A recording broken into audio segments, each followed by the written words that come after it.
یا ټورنمنټ چې د جلال آباد ښار سراج الامارت باغ کې پیل شو د ننګرهار سربیره د لغمان ولایت ځینې لوبډلو پکې برخه اخیستې ده. د یا ټورنمنټ مسؤلین وایي د یادو سیالیو څخه هدف د وژل شوي سرتیر یاد او د سپورت سره د ځوانانو د لیوالتیا په موخه په لار اچول شوی دی.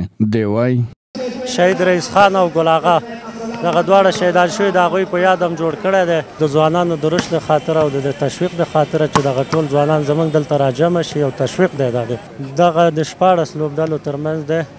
دا به انشاءالله دغه 3 ورځې نهایي به 4 ورځې دوام وکړي. د معیاري میدانونو نشتون د ځای کموالی او د امنیت نشتوالی هغه ستونزې دي چې ورزشکاران یې هم له ګڼو ستونزو سره مخ کړي دي. پورې د والیبال لپاره داسې منتخب میدان نشته چې ټول لوبغاړي تکړه لوبغاړي په هغې میدان کې ولوبېږي.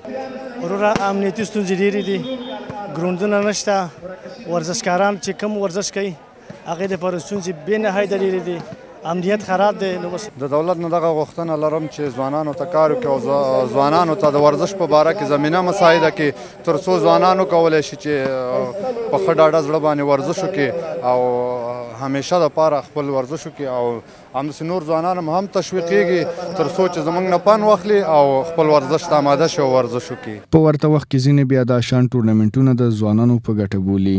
داسې ټورنمنټونه د ټولنې لپاره ډېر ګټور دي. یو څو لحظو لپاره د خپل فکر آرامه، خپل ځان آرامه احساسوي. ځوانانو لپاره خصوصا د نشهیي موادو څخه یې منع کوي، ټول فکر یې همدلته وي. یو څو موږ فکر وکړو افغانستان کې ډېره زیاته بیکاري ده، هغه بیکاري د منځه وړونکي او خپله نشې ته سړی هڅوي بیکاري. نو یو څو لحظو لپاره ځوانان همدلته مصروفه ساتي او بل دا چې فکرونه آرامه کیږي.